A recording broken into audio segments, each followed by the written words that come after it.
Hello, my name is Darice Taylor. I'd like to tell you a little bit about my story and how amazing God has been in my life. I grew up with my mother and father until I was 12 years old.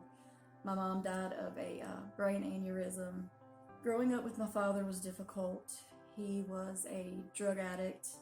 He had mental health problems, and he abused my brothers and myself.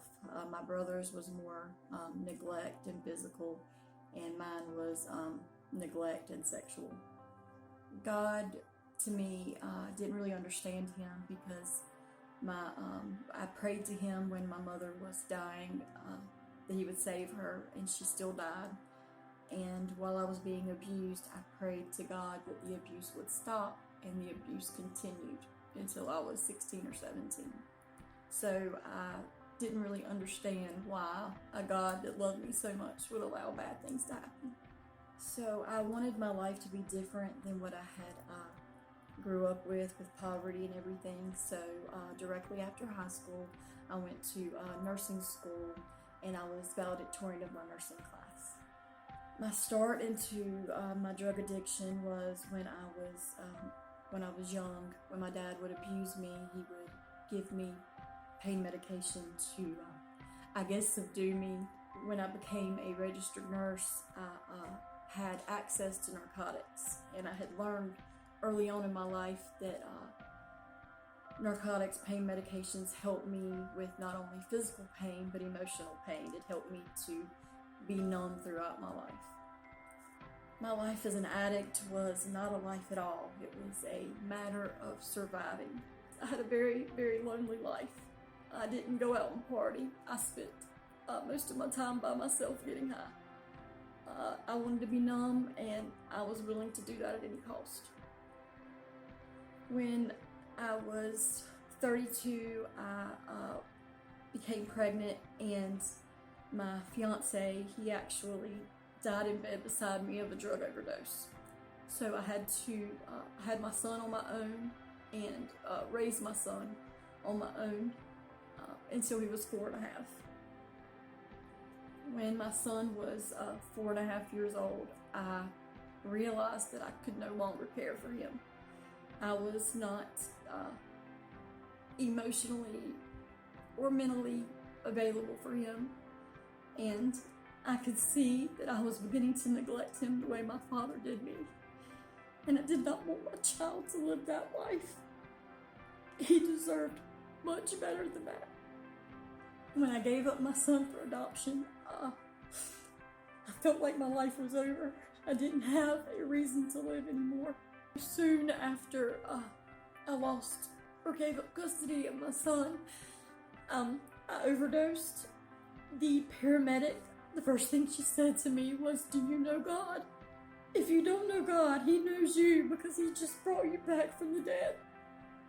So after I had overdosed, I still wasn't done yet.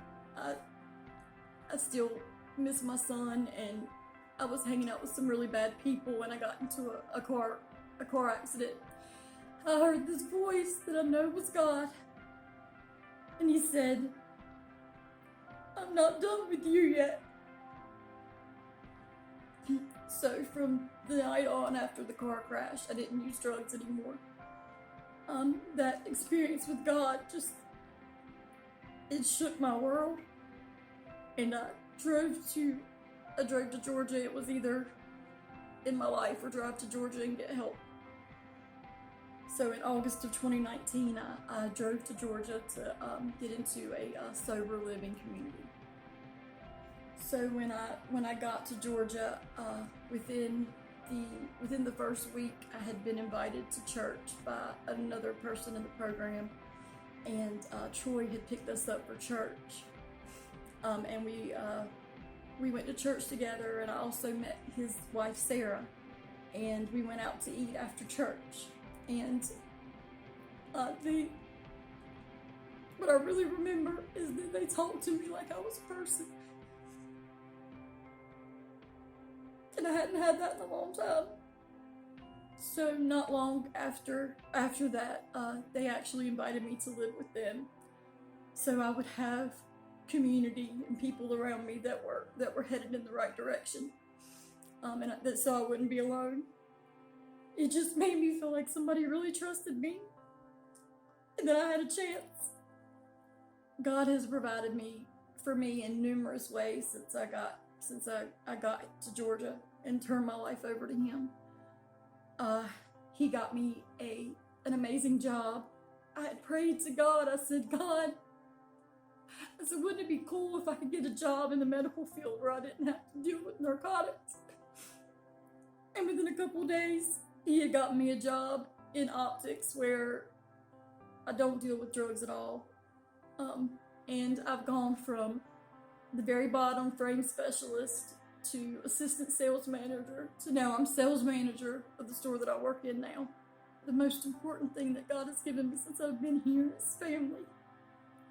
All of my family, my brothers, my dad, everybody has passed away now to drug overdoses. And I don't have any family. But God has now given me a family. And it's a family that chose me. And that means everything. If you are sitting there and you feel ashamed and dirty, like you're not worth His love, let me tell you, He will pick you up off the floor and He will care for you and He will love you better than anybody ever has. There's not a day that goes by that I don't know how much He loves me. I'm so important in His eyes, and so are you.